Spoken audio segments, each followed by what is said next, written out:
¿Cómo están? Buenas noches a todos. ¿Tardes todavía? Tardes, noches a todos. ¿Quiénes están afuera? Entren.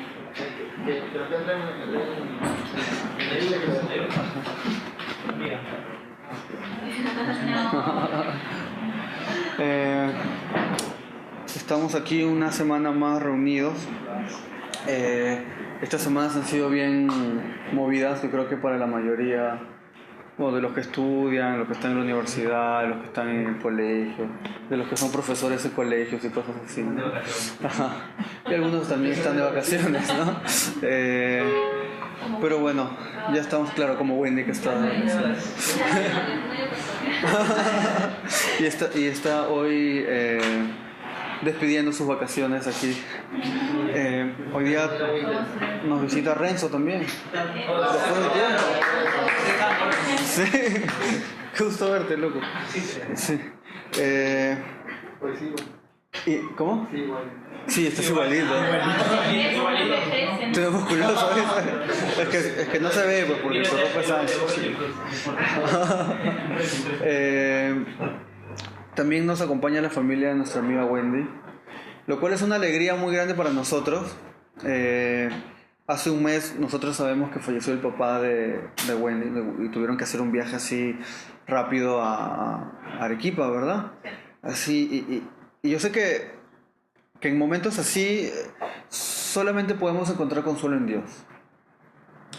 Yo creo de que, y nosotros creemos como iglesia, de que aún en los momentos difíciles Dios está enseñándonos cosas y está utilizando los momentos difíciles para también formar nuestro carácter, para unirnos como familia, para muchas cosas.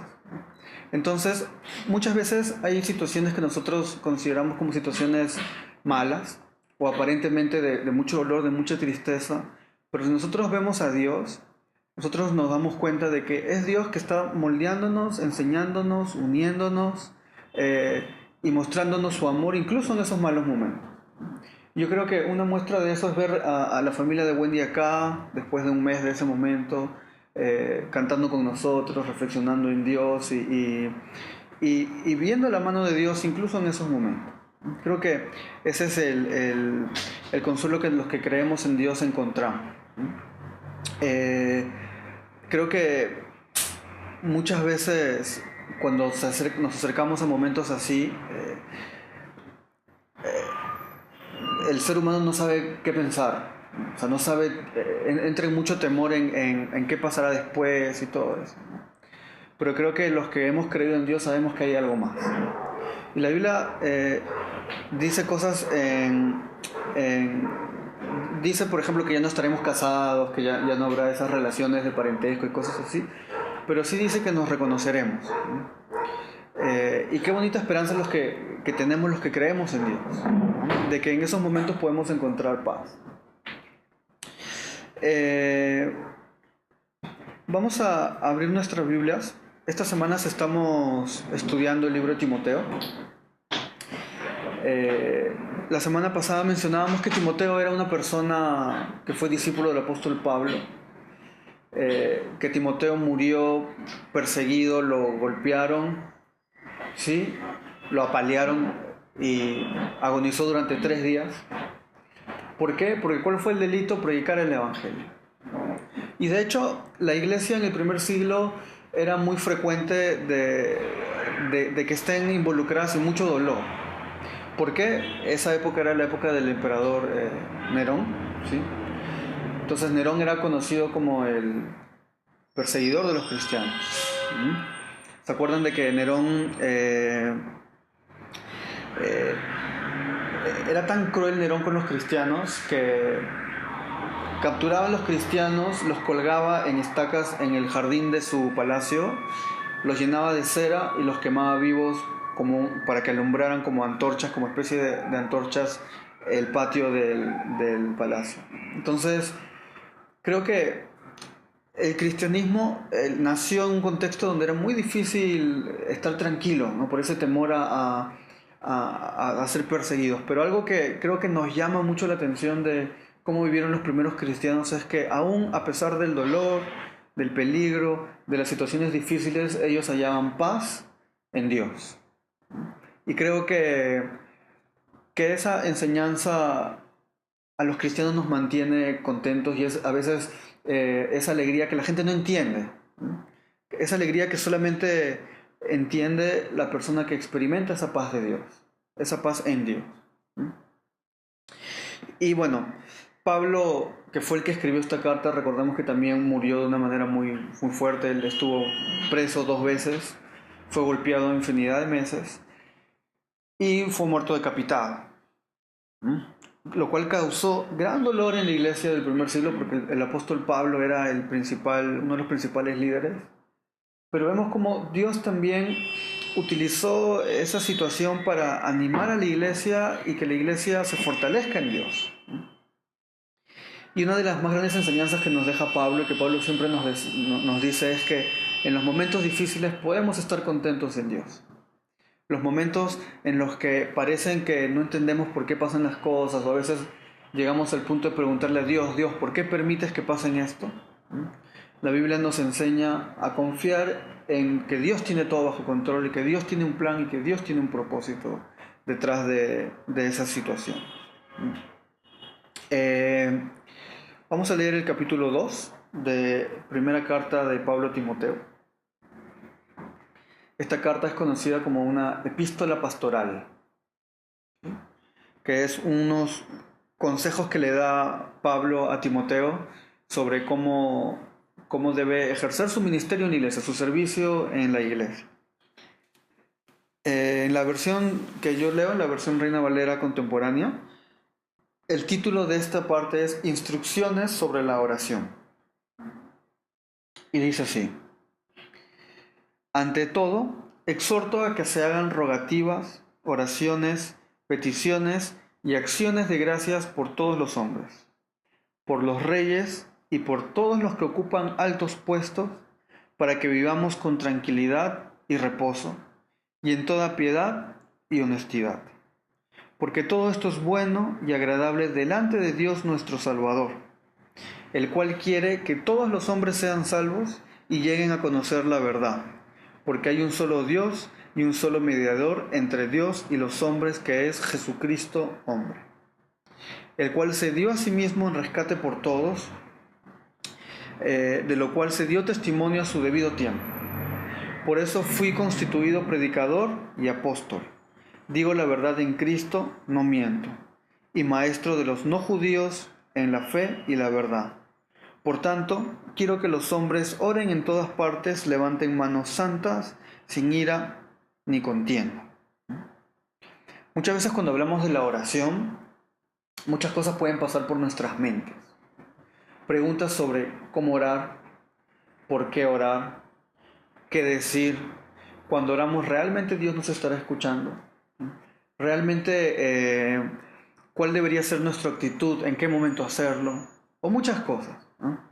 También algunos que han intentado tener una vida de oración pueden pensar que puedan ser situaciones a veces tediosas o a veces de mucho esfuerzo, sobre el tener un hábito de tener una comunión con Dios en oración.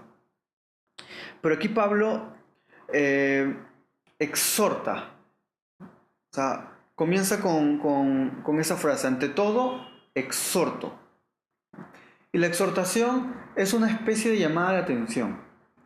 La exhortación es como cuando alguien está haciendo algo tal vez no de la manera correcta ni con la actitud correcta.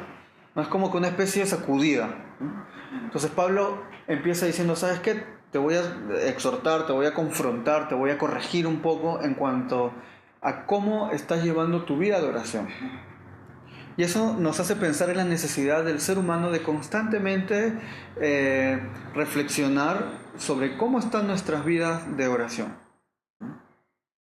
Y Pablo le dice a Timoteo 4 cosas que están en el primer versículo, que dice que se hagan rogativas, ¿sí?, oraciones, peticiones y acciones de gracias.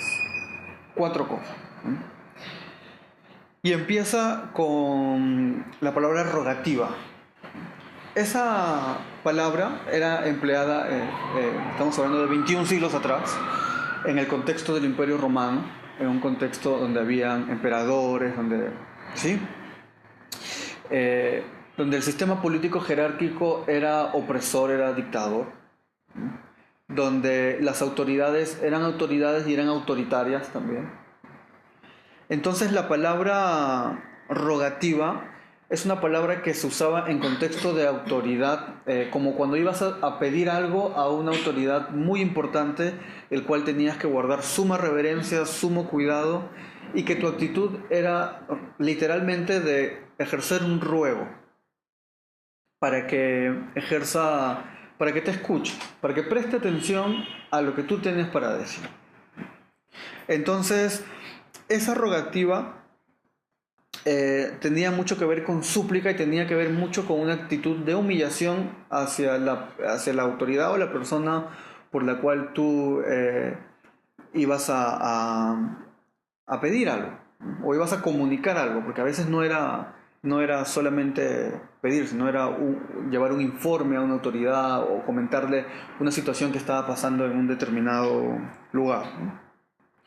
Entonces, esa palabra rogativa nos habla mucho sobre la actitud de humillación que tenemos que tener delante de Dios, de reconocer nuestra condición y reconocer la condición grande, majestuosa, perfecta, santa de Dios.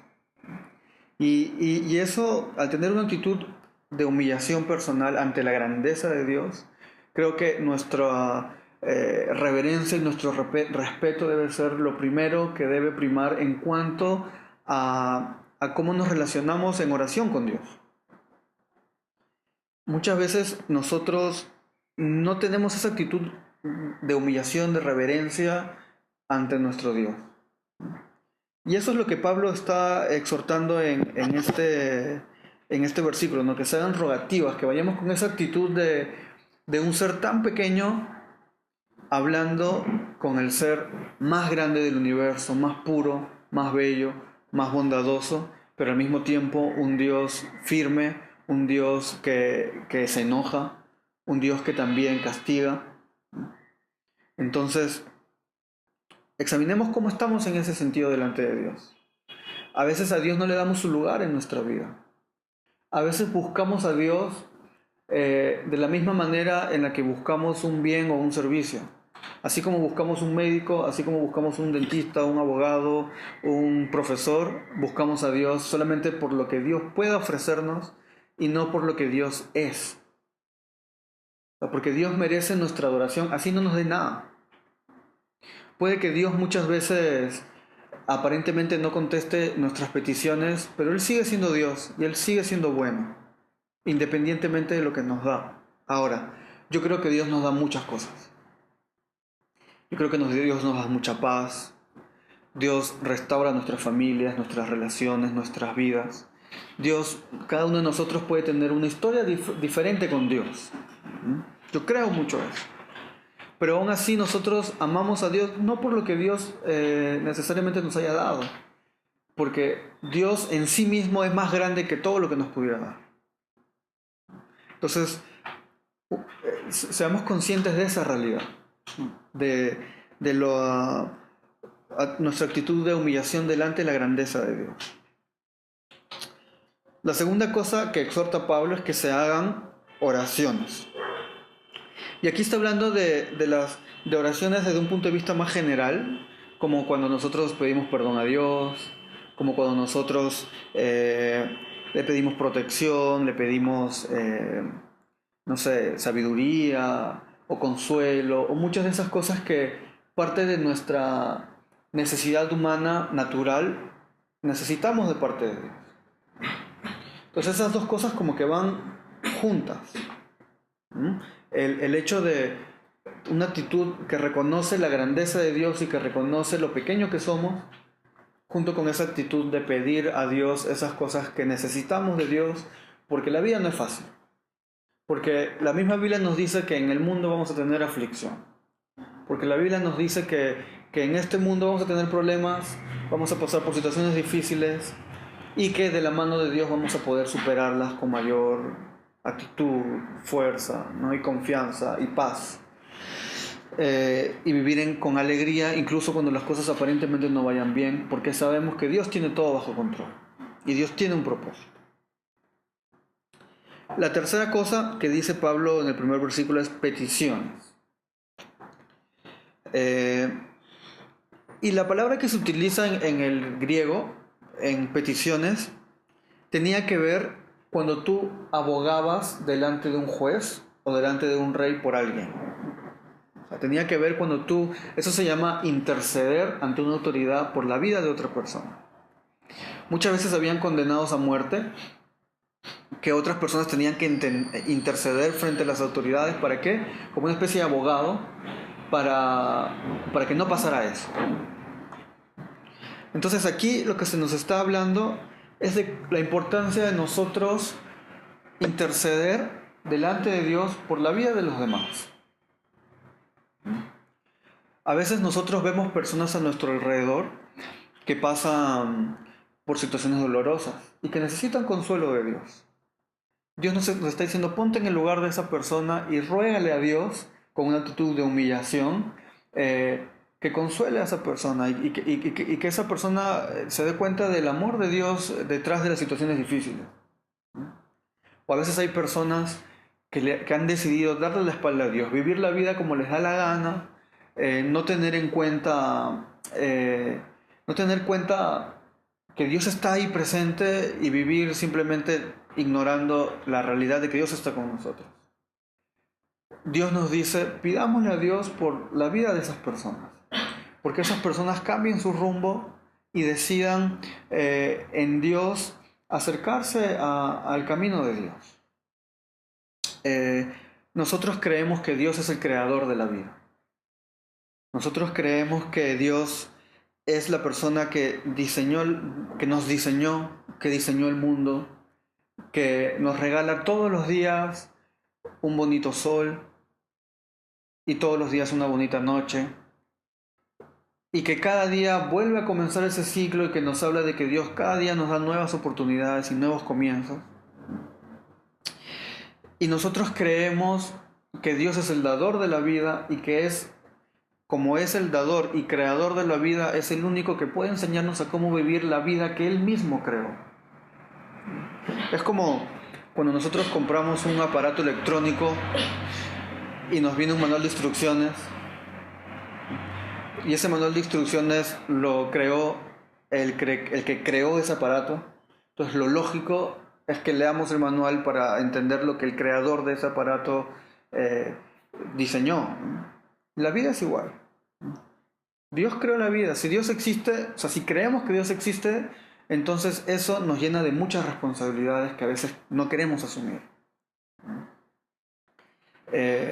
Oremos por las personas que a veces les cuesta mucho rendirse a Dios. Y la verdad es que no hay otro camino. No hay otro camino para encontrar paz en la tierra. Entonces, rogativas, oraciones, peticiones. Intercedamos ante Dios por la vida de las personas que están enfermas, porque Dios obra en esas vidas, porque les dé consuelo, porque Dios los sane, porque yo creo que Dios hace milagros 21 siglos después de que Jesús viniera a la tierra. La cuarta cosa que nos dice en este versículo es y acciones de gracias. Y no dice acciones de gracias por las cosas buenas. O sea, no dice agradécele por todo lo que aparentemente es bueno y que te pasa, sino dice ten acciones de gracias. O sea, te está diciendo cuando ores, sea agradecido, porque siempre hay motivos para estar agradecido. A veces nosotros estamos sumergidos en situaciones complicadas, en dolor, en problemas, y la vida nos asfixia y a veces nos desesperamos. Es normal en el ser humano eso. Pero lo que Dios nos dice es que aún en esas situaciones hay motivos para estar alegre. Hay motivos para estar agradecido. El solo hecho de estar vivos, de poder tener personas que nos quieren a nuestro alrededor, de tener familia, el hecho de que cada día empieza un nuevo día y eso significa que cada día es una nueva oportunidad. El hecho de que podemos disfrutar de la creación, de muchas cosas, ya es un motivo para estar agradecido. Y los problemas y las situaciones difíciles nos hacen más fuertes, nos hacen madurar, nos hacen crecer. Cuando las familias pasan por problemas, las familias muchas veces, cuando reaccionan positivamente a eso, se unen más. Entonces esas situaciones aparentemente negativas son positivas en Dios. A veces cuando pasamos por dolor, Dios está escribiendo algo en nuestras vidas. Y es positivo eso. Es positivo. Recordemos que el ser humano es eterno. El ser humano no solamente vive 70 años en la tierra y ya. O sea, ¿qué son 70 años comparados con toda la eternidad? Seamos agradecidos y que nuestras oraciones reflejen agradecimiento. Reflejen mucha gratitud. Yo encontré una frase que decía: la oración no es para cambiar los planes de Dios, es para confiar y descansar en su soberana voluntad. Eso lo dijo Martín Lutero. A veces nosotros pedimos cosas y Dios nos dice: sí, voy a hacer caso a tu oración. A veces pedimos cosas y Dios nos dice: no, porque tú no sabes lo que quieres, porque tú crees que eso es mejor. Pero yo, Dios, soy soberano, conozco tu futuro mejor que tú, conozco tu corazón mejor que tú, sé tus debilidades mejor que tú, entonces yo sé mejor lo que te conviene. Entonces cuando nosotros oramos le decimos: Dios, gracias por cada momento bueno y cada momento aparentemente malo, Dios está trabajando nuestra confianza en que Dios tiene un plan. Entonces cuando oramos, terminemos de orar con esa confianza de que lo que Dios va a ser bueno. Porque Dios solamente sabe darle cosas buenas a sus hijos. C.S. Lewis, el que escribió Crónicas de Narnia, él decía: si Dios hubiera contestado todas las oraciones tontas que he hecho en mi vida, ¿dónde estaría yo ahora? Y la verdad es que a veces hacemos oraciones egoístas, oraciones que no confirman lo que la Biblia nos enseña a vivir. Y queremos que Dios nos ayude en cosas que sabemos que Dios no apoya. Y son esas oraciones que obviamente Dios no va a contestar. O que va a contestar pero su respuesta va a ser no. Porque Dios siempre contesta, solo que muchas veces hace caso a lo que le pedimos. O sea, nos dice sí y muchas veces nos dice no. Pero Dios podemos estar seguros de que Él nos contesta. Entonces, empieza sobre este pasaje exhortando sobre esas 4 cosas, que sean rogativas, oraciones, peticiones y acciones de gracias por todos los hombres, dice. Y aquí da una lista de personas que tienen que estar mucho en nuestras mentes cuando nosotros oramos. Dice, por los reyes, por los que ocupan altos puestos, el versículo 2, para que vivamos con tranquilidad y reposo en toda piedad y honestidad, porque esto es bueno y agradable delante de nuestro Señor Jesucristo. A veces, como que nuestros buenos deseos solamente son hacia un sector de personas. A veces las cosas que queremos positivas solamente son para los que nos caen bien, para los que queremos, para los que tenemos una relación buena. Pero aquí lo que Dios nos dice es que nuestra actitud de intercesión, de petición, de amor es a todos los hombres e incluye las autoridades que gobiernan nuestras ciudades, nuestros países, nuestras instituciones, etcétera, etcétera, etcétera. Y en esa época, imagínense esta figura. Estás en un ambiente donde tienes que esconderte todos los días porque te pueden matar por ser cristiano. El emperador es muy cruel. Cuando captura a un cristiano, no solamente lo captura, sino se ensaña con él y lo tortura. Y te dicen, ¿sabes qué? Tienes que orar por esa persona que pone en peligro tu vida. O sea, ¿qué más grande enemigo para un ser humano que alguien que puede matarte, torturarte, humillarte, encarcelarte, etcétera, etcétera? ¿Qué peor enemigo que alguien que puede hacer eso? Pero Dios nos dice, oren por ellos. O sea, Dios nos dice que hagamos rogativas por ellos, que hagamos oraciones por ellos, que hagamos peticiones por ellos y que demos acciones de gracia por ellos. Entonces lo que les estaban diciendo Pablo a Timoteo es que enseña a la iglesia a estar agradecidos por esos emperadores que quieren matarlos. O sea, imagínense qué tal desafío que tú aceptes eso, ¿no? Que digas gracias por las personas que nos quieren asesinar. O sea, cuánto tenía, o sea, qué actitud de humildad, de orgullo, de morir a ti mismo, de amor, de perdón, quería Dios que tengamos nosotros. Y ese mismo corazón que Dios quiso que haya en la iglesia del primer siglo es el corazón que Dios quiere que tengamos ahora. Ese corazón perdonador, compasivo, misericordioso, gentil, bondadoso. Ese corazón de que si te equivocas, aceptas tu error y humildemente buscas corregirlo. Y si te vuelves a equivocar, te vuelves a levantar. Y si te vuelves a equivocar, te vuelves a levantar. Porque el cristiano no es el que nunca se equivoca. Nadie, o sea, todos nos equivocamos. Creo que el cristiano es el que acepta que es débil y que necesita la ayuda de Dios.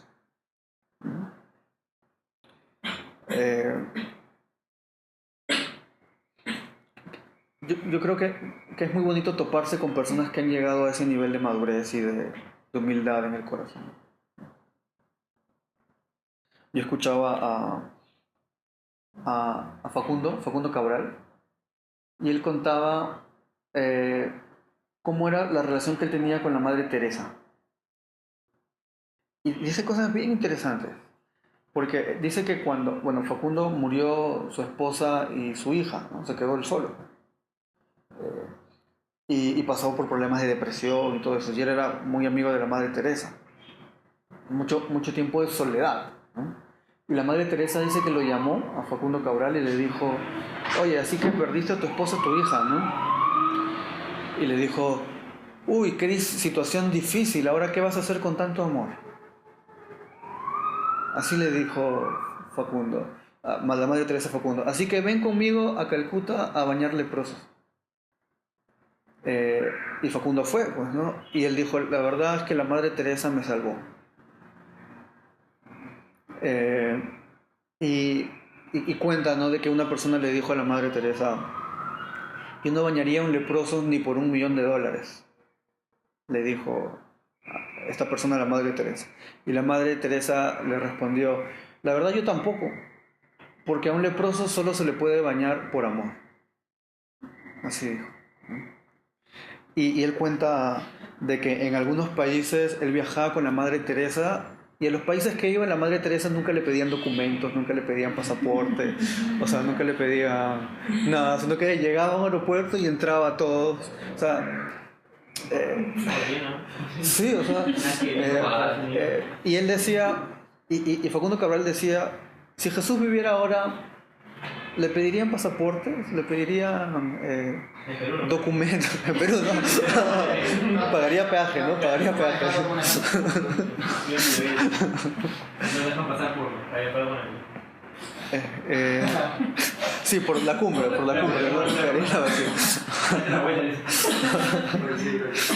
¿Vives por acá o no vives por acá? Pero qué bonito llegar a tener ese corazón de humildad, que el mundo te abra las puertas. Y que las personas... ¿Quién no confía en una persona que demuestra honestidad, que demuestra que es un hombre genuino, que de verdad reconoce sus errores, que es humilde, ¿no? Que es honesto? Creo que eso es lo que anhelamos ser las personas que creemos en Jesús. Entrar en ese proceso de que el Señor obre en nuestros corazones y nos cambie.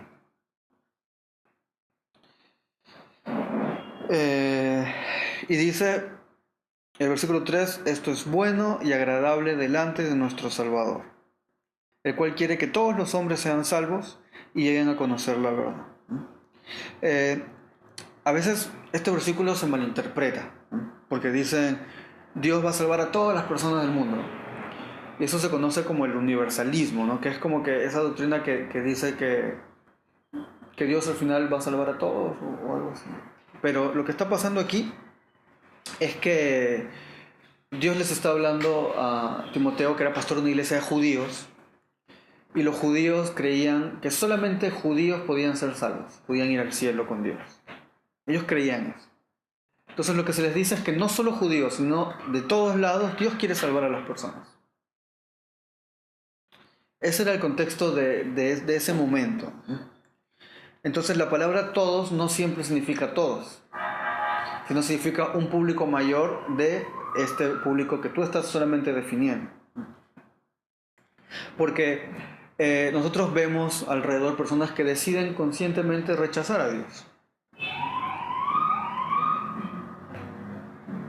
Y él en el versículo 5 dice, porque hay un solo Dios y un solo mediador entre Dios y los hombres, que es Jesucristo hombre, el cual se dio a sí mismo en rescate por todos, de lo cual se dio testimonio a su debido tiempo. Aquí Pablo está enfatizando lo que nosotros conocemos como el Evangelio de Cristo, como que la buena noticia de Cristo, de Dios. ¿Cuál es esa buena noticia? Bueno, para que haya una buena noticia tiene que haber una mala noticia, ¿no? ¿Saben eso? Siempre, nunca todo tiene que estar bien. Siempre cuando hay algo bueno, siempre tiene que pasar algo malo, ¿no? No sé qué pasa. Ajá. Es como si fuera una ley o algo así, pues nunca todo es perfecto, siempre hay algo, al menos en el equilibrio, ¿no? Al menos mientras estemos en la tierra sabemos que vamos a pasar por momentos buenos y momentos difíciles, pero que confiemos en Dios, eso es lo que dice la Biblia. Pero bueno, la mala noticia es que todos somos pecadores, pues. La mala noticia es que todos hacemos el mal. La mala noticia es que todos nos rebelamos, de que todos nos rebelamos ante las cosas de Dios, de que parece que nuestra naturaleza misma está empecinada a empujarnos hacia el mal. Y es muy fácil comprobar eso. Incluso cuando nosotros queremos hacer las cosas con buenas intenciones, salen mal y terminamos dañando personas, terminamos hiriendo personas sin quererlo.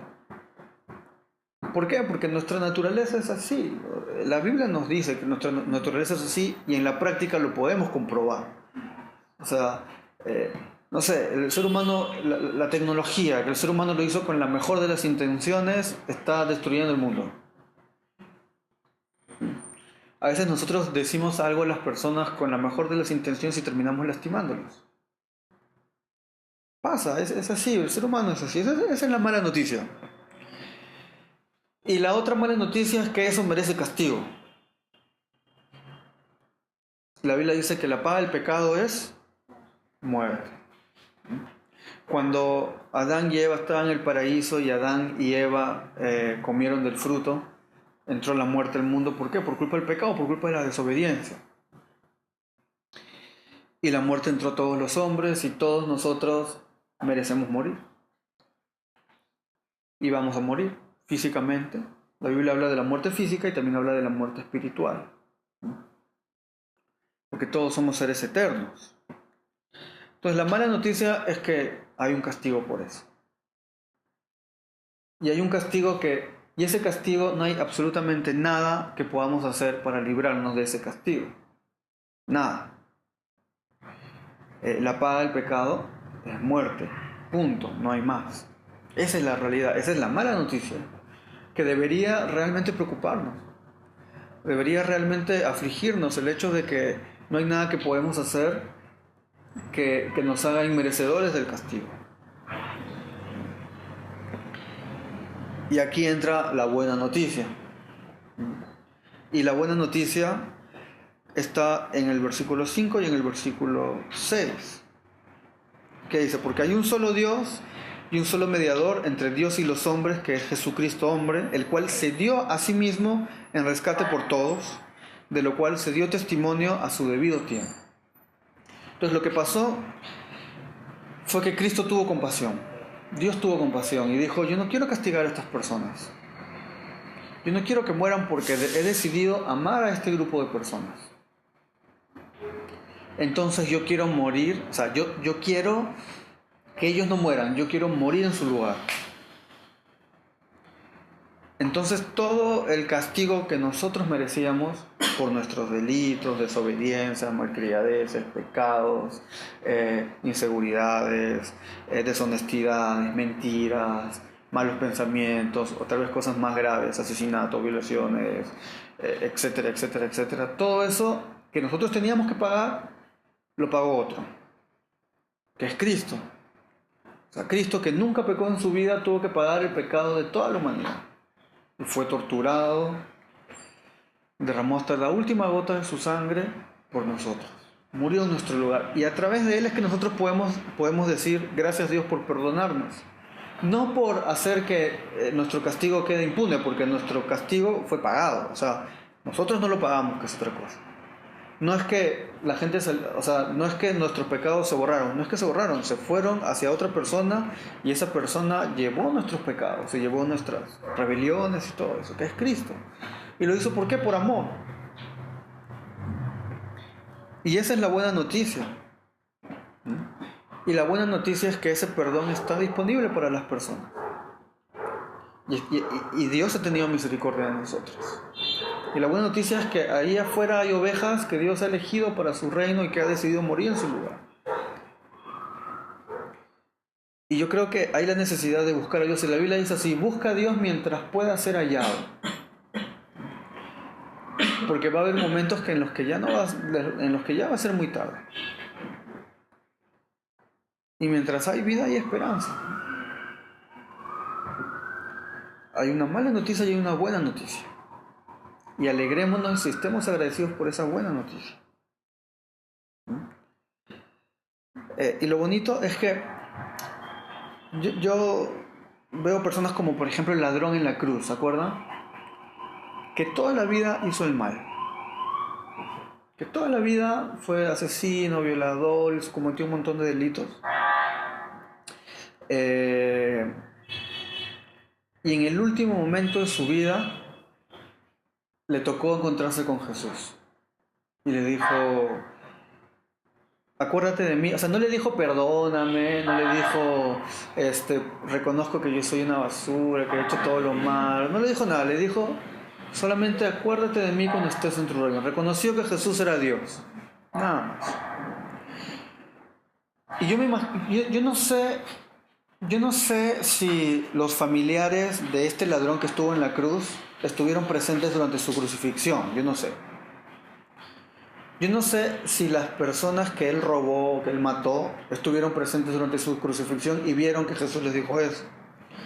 Pero lo que yo sí creo estar seguro es que tal vez si nosotros les dijéramos a esas personas a las cuales esta persona hizo mucho daño, les dijeran: oye, esa persona se fue al cielo, la gente diría: no, no lo creo. Esa persona no merece ir al cielo. Pero la verdad es que si algo podemos estar seguros es que Dios da oportunidades a todos los hombres. Y que a veces conocemos personas que toda su vida hicieron el mal, pero nosotros no sabemos qué pasó en su último momento de vida. Y lo que yo creo es que Dios es misericordioso. Y que Dios se muestra y ofrece perdón a todas las personas. Nosotros nunca vamos a saber quién se va al cielo y quién se va al infierno. Hay gente que viene a la iglesia toda su vida y termina en el infierno porque vive una vida hipócrita todo el tiempo. Y hay gente que estuvo fuera y que en el momento adecuado Dios tuvo misericordia de esa persona y lo vamos a volver a ver. Nosotros nunca vamos a saber quién se fue al cielo o quién se fue al infierno porque no somos Dios. O sea, podemos ver gente aquí viniendo todas las semanas cantando y no sabemos la verdad. La salvación es entre Dios y nosotros.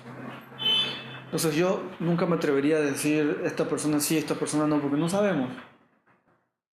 Pero lo que sí sabemos es que mientras hay vida, Dios nos da oportunidad. Y ese es nuestro consuelo. Y nosotros cuando nos acercamos a Dios podemos estar tranquilos de que nosotros podemos estar confiados en Dios no por mérito nuestro, sino por el mérito de Jesús. Porque Jesús pagó lo que nosotros debimos de pagar. Porque hay un solo Dios y un solo mediador entre Dios y los hombres, que es Jesucristo hombre. el cual se dio a sí mismo en rescate por todos, de lo cual se dio testimonio a su debido tiempo. Y Pablo dice, para esto fui constituido predicador y apóstol. Digo la verdad en Cristo, no miento. Y maestro de los no judíos en la fe y en la verdad. Por lo tanto, quiero que los hombres oren en todas partes y levanten manos santas sin ira ni contienda. El levantar las manos en toda la historia cristiana siempre ha tenido un significado de dependencia de Dios. Durante la historia siempre ha habido formas externas en el cual la gente ha demostrado adoración y reverencia ante personas importantes. Por ejemplo, el presidente, uno tiene que tener cierta postura cuando está delante de personas con autoridad, ante autoridades religiosas y ante Dios. Los cristianos creemos que solamente debemos esas actitudes de respeto y reverencia hacia Dios mismo. Por eso, cuando en la época de la iglesia del primer siglo, la época de los apóstoles, la era apostólica, era común decir el César es el Señor, como un reconocimiento de que el César era como una especie de Dios en la tierra. El César es el Señor. Entonces los cristianos respondían, no, Jesús es el Señor. Y bueno, y los mataban, ¿no? Nada más. Sí, sí. Pero vean esa actitud, o sea, miren esa actitud, ¿no? De real convicción al punto de entregar tu vida por lo que crees en Dios. Y ese levantar las manos, como el arrodillarse, como el bajar la cabeza, como son signos de adoración a Dios. La palabra en griego es la palabra proskuneo. Y el proskuneo de manera literal era poner tu frente en el piso como reverencia de adoración a Dios. Por eso se habla en muchas situaciones de que Jesús apareció y estas personas cayeron al piso, ¿no? La palabra es, estas personas pusieron su frente en el piso como signo de adoración a Dios. Y así habían otro tipo de señales como levantar las manos hacia Dios. Pero había un requisito para levantar esas manos delante de Dios. Y no tenía sentido que tú pongas tu frente en el piso delante de Dios si tú no habías perdonado, si tú no habías pedido perdón por tus malas acciones, si es que tú no habías arreglado cosas o no estabas siendo honesto ni contigo mismo ni con Dios. Por eso, por tanto, quiero que los hombres oren en todas partes, se acerquen a Dios en reverencia, hagan peticiones, sean agradecidos, y levanten manos santas sin ira ni contienda. Y qué importante ser cristianos, que podamos levantar manos realmente con esa conciencia tranquila de que hemos entregado nuestras cargas, nuestros odios, nuestros rencores, nuestros pecados, nuestras malas actitudes, nuestras desobediencias, nuestras rebeliones, las hemos entregado a Dios, hemos dicho perdón. Si la volvemos a hacer, volvemos a pedir perdón, nos volvemos a levantar.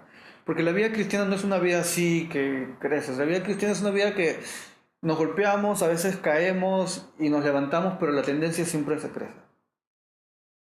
Y cuando nosotros nos vemos a nosotros mismos y vemos la obra que Dios viene haciendo, yo creo que cuando pasa el tiempo ya podemos decir de que hace un año somos distintos a como éramos ahora. Y que aún tenemos 20.000 millones de cosas por mejorar y nos vamos a morir con 20.000 millones de cosas para mejorar. Pero cada día mejor que ayer. Cada día mejor que ayer. Nos equivocamos, nos volvemos a levantar. Esa es la buena noticia de Cristo.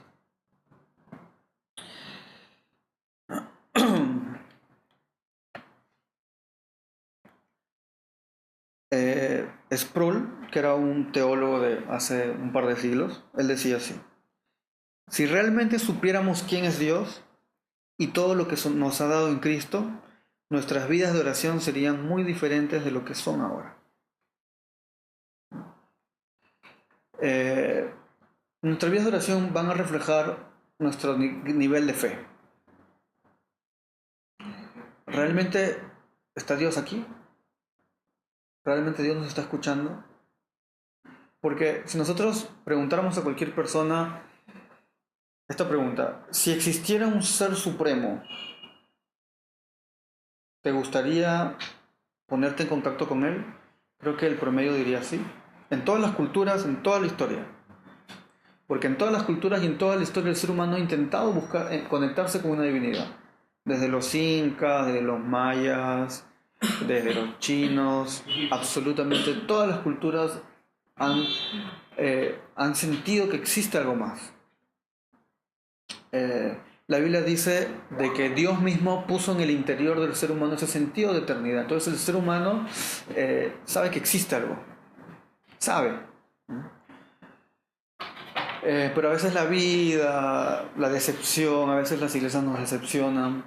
Sí, eso es cierto, eso. A veces los cristianos nos decepcionan. Hace que no confiemos. Porque ponemos nuestras expectativas en las personas y no en Dios. Pero realmente pongamos nuestra fe total y única y absoluta solamente en Dios. Y que nuestra vida de oración refleje ese nivel de fe que estamos poniendo en Dios. Oremos unos por otros. No seamos esos tipos que piden y decimos, Dios, yo quiero esto y ahora. No, o sea, Dios, si está en tu voluntad, por favor, yo te pido esto. Pero que no se haga lo que yo quiero, que se haga lo que tú quieres, porque tú sabes mejor que yo lo que necesito. Y gracias porque a pesar de que yo no entiendo, yo confío en que tú tienes un plan y que tú estás haciendo algo en mi vida y en la vida de los demás. Vamos a orar. Gracias, Señor, por este tiempo de cantarte, de reconocer tu grandeza, de reconocer tu amor, de reconocer tu misericordia, de reconocer lo bueno que eres con nosotros y también de reconocer lo imperfectos que podemos llegar a ser y personas llenas de errores y de situaciones y de corazones duros, de corazones rebeldes a ti. Gracias porque tú nos dices que tú escuchas nuestras oraciones y que tú prestas atención a nuestros ruegos, a nuestras peticiones y que tú quieres que nosotros seamos agradecidos en todo momento y más aún en las situaciones difíciles. Reconocemos que tú estás en esos momentos difíciles y que tú le das esperanza a todos los hombres. Gracias, Señor, porque tú llegaste a nuestras vidas y cada día queremos reconocerte como si fuera un nuevo comienzo, que creemos que Jesús es Dios, que Jesús murió por nosotros en nuestro lugar y que solo a través de Él podemos tener salvación. Reconocemos eso, Señor, y queremos que nuestras vidas sean congruentes a eso. De que no sea solo una declaración temporal y falsa, sino que realmente busquemos acercarnos más a ti, en oración, en el estudio de tu palabra, buscando reunirnos con más cristianos para estudiar tu palabra y buscando cada día ser más disciplinados en nuestra vida personal, en ti. Gracias por tener ese acceso directo a tus oídos, Señor. Gracias porque sabemos que no estamos solos y que tú entiendes nuestro sufrimiento, que tú entiendes nuestro dolor, que tú entiendes nuestras angustias. Te pedimos que sigas haciendo tu obra en la vida de cada uno de los que estamos aquí. Gracias por cada persona que está aquí, por las personas que han venido por primera vez acá. Gracias por el amor que derramas sobre cada uno. Te amamos mucho, en el nombre de Jesús. Amén. Gracias. Y ahí vamos.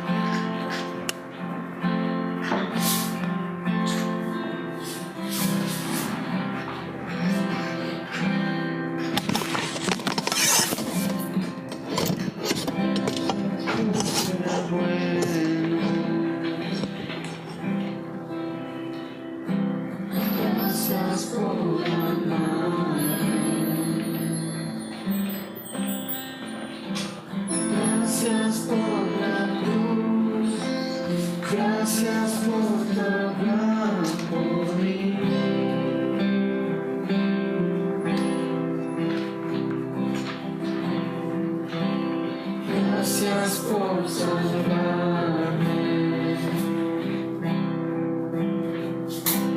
Gracias por tu compasión. Gracias por tu luz. Gracias